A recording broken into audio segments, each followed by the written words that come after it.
Hungry Reader here. It's December 15th. Time for more Not a Creature Was Stirring. Today we've got the sequel to The Mouse and the Motorcycle, Runaway Ralph. Ignore that 50-cent sign, I couldn't get it off. When last we left Ralph, he had acquired a wonderful motorcycle from a boy who understood him better than any mouse ever had. A motorcycle that went as fast as he wanted just by going... But now he's alone in the hotel, except for his relatives, which he can't stand. He never gives any of us a ride on his motorcycle.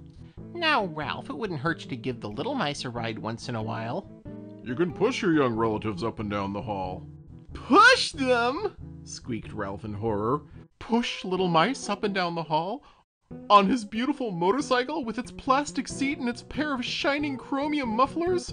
A motorcycle was not a kiddie car! Oh, is that what a kiddie car is? I never quite understood. I just knew that it was something that Santa brought when he came to town. Ralph is so disgusted with the disrespect afforded him and his motorcycle that he changes into Runaway Ralph!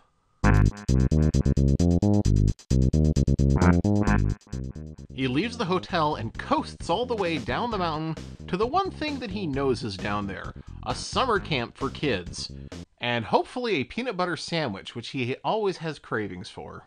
Little does he know, this summer camp is also full of animals, including a dog who initially won't let him in, and a family of cats who uses him for target practice. Which raises the question, Ralph could talk to his human friend before because they both loved motorcycles. Do the cats and the dogs and everyone all love motorcycles, or is it just the shared language of animals? Just as Ralph is about to be disemboweled by the cats, he is saved! And who is he saved by? Would you believe Garfield? Yes, it's a kid with the unfortunate name of Garfield. Garfield seems to have a few problems to work out. He doesn't get along well with the other kids, and he's always singing songs that, to Ralph's ears at least, sound like horrible songs of conquest and bloodshed. Little rabbit frou-frou hopping through the forest, scooping up the field mice and banging them on the head. It doesn't help that Garf is a terrible singer. Ralph finds himself in a cage next door to a grumpy hamster named Chum. I'm a philosopher. I think about life. Life? What do you mean? Take you, for instance. Just where do you think you're going on that wheel? No place, I guess. I never thought much about it. See what I mean? You run and you run, and you're still in the same old place. Running on a hamster wheel is absolutely no substitute for riding a motorcycle. Unless you're one of the American Gladiators and you have that big wire ball that you can roll around in, I'd ride that down the street! From Ralph and Chum's position in the craft room, they overhear Garf's troubles. I guess I just want to be alone once in a while. At home, I have to share my room with my big brother who gets the top bunk and keeps his weightlifting stuff all over the floor. And after school or on Saturdays, it's always scouts or the Y or supervised recreation on the playground.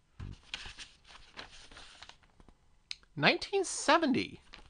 This book is from 45 years ago, and yet it predicted the whole way that we helicopter over our children so perfectly. Maybe it wasn't a prediction. Maybe it was just how children were always raised, and we never realized. But having rodents in the craft room attracts cats into the craft room as well. A sneaky cat named Catso, because Garfield was already taken, sneaks in to rough up Ralph in his cage, but gets interested in a watch and carries it away. This leads to Garf being fingered as a thief. But just when it seems like all is lost, Garf discovers Ralph's motorcycle in the grass and starts doing this with it. Now they can talk, and Ralph is able to strike a deal with Garf. He gets the watch back and clears Garf's name, and Garf takes him back to his family after all.